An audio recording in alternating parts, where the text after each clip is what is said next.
আসসালামু আলাইকুম রহমতুল্লাহ। আশা করছি আপনারা সকলে ভালো আছেন।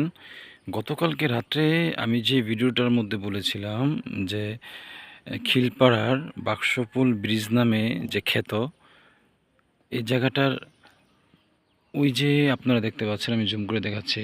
এই যে জায়গাটা দিয়ে সবসময় অটোরিকশা, গাড়ি, মিশুক, ভ্যান, সাইকেল, মোটরসাইকেল ঠিক এই যে ব্রিজের এই জায়গা থেকে শুরু হয়, এই ঢাল জায়গাটাতে শুরু হয়ে ওখানে পড়ে যায়।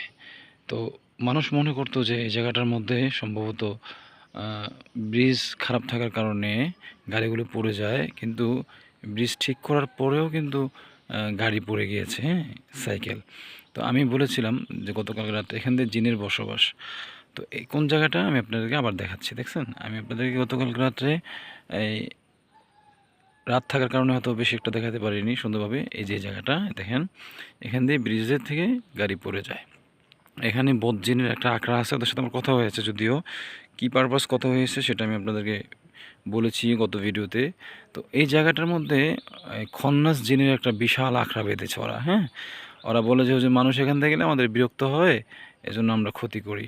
তো বিগত 100 বছর পরেও যদি কেউ বসবাস করতে যায়, যদি কোনো আল্লাহর ওলির দ্বারা এই জায়গাটা বন্ধ করে না নেয়, তাহলে অনেক বড় ক্ষতি হয়ে যাবে, অনেক বড় ধরনের হবে, যেটা আর পিছু ফিরে তাকানোর সুযোগ নাই। আপনার ক্ষতি হওয়ার পরে যে পিছন দিকে তাকাবেন, আবার ফিরে উঠে দাঁড়াবেন, এরকম সিস্টেম নাই। এজন্য আমরা সবাই সতর্ক থাকবো।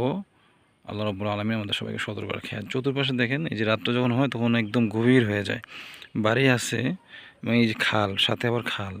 তো মূলত এই জায়গাটা যেহেতু পরিত্যক্ত, এই ক্ষেত, এই জায়গাটার মধ্যে বদজিনের কঠিন একটা আখড়া।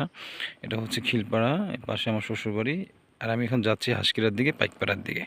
আশা করি জায়গাটা আপনারা চিনতে পারছেন। আসসালামু আলাইকুম রহমতুল্লাহ বরকাত।